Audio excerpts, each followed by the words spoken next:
సూర్యోస్మి. అందరికీ ఆ సూర్య భగవానుని అనుగ్రహం కలగాలని, అందరూ ఆయురారోగ్యాలతో ఐశ్వర్యాలతో విలసిల్లాలని భావిస్తూ ఆ సూర్య భగవానుని 70 నామాలు ఉచ్చరించుచు సూర్యభగవాను చూస్తూ మోకాళ్లపై నిలబడి 2 చేతులతో రాగి పాత్రను పట్టుకొని ఆ పాత్రను నీటితో నింపి గన్నేరు మున్నగు ఎర్రని పూలు, ఎర్రచందనము, దూర్వారాంకురములు, అక్షతలు ఉంచి సూర్యభగవానునకు అర్ఘ్యమునొసంగిన వారు దరిద్రులు కారు, దుఃఖములను పొందరు, భయంకర వ్యాధుల నుండి విముక్తి పొందరు. అటువంటి దివ్యమైన శ్రీ సూర్యుని 70 నామాలను మనం ఈరోజు తెలుసుకుందాం. ఓం హంసాయ నమః, ఓం భానవే నమః, ఓం సహస్రాంశవే నమః, ఓం తపనాయ నమః, ఓం తాపనాయ నమః, ఓం రవయే నమః, ఓం వికర్తనాయ నమః, ఓం వివస్వతే నమః, ఓం విశ్వకర్మణే నమః,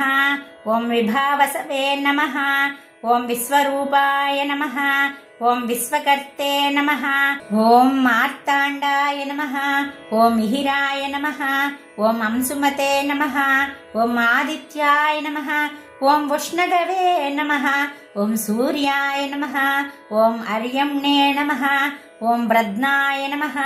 ఓం దివాకరాయ నమః, ఓం ద్వాదశాత్మనే నమః, ఓం సప్తహయాయ నమః, ఓం భాస్కరాయ నమః, ఓం మహస్కరాయ నమః, ఓం ఖగాయ నమః, ఓం సూర్యాయ నమః, ఓం ప్రభాకరాయ నమః, ఓం లోకచక్షుషే నమః, ఓం గ్రహేశ్వరాయ నమః, ఓం త్రిలోకేశాయ నమః, ఓం లోకసాక్షిణే నమః, ఓం తమోరయే నమః, ఓం శాశ్వతాయ నమః, ఓం శుచయే నమః,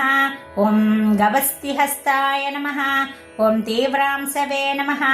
ఓం తరణయే నమః, ఓం సుమహసే నమః, ఓం అరుణయే నమః, ఓం జుమణయే నమః, ఓం హరిదస్వాయ నమః,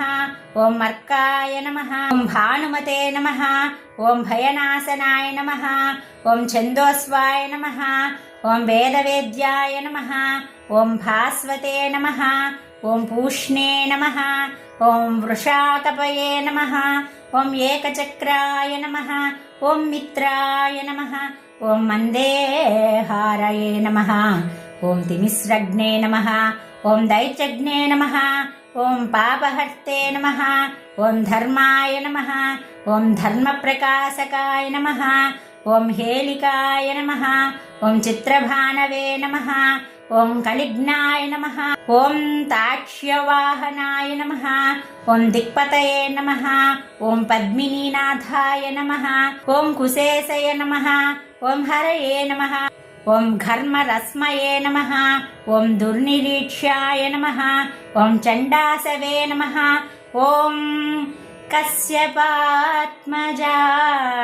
నమః.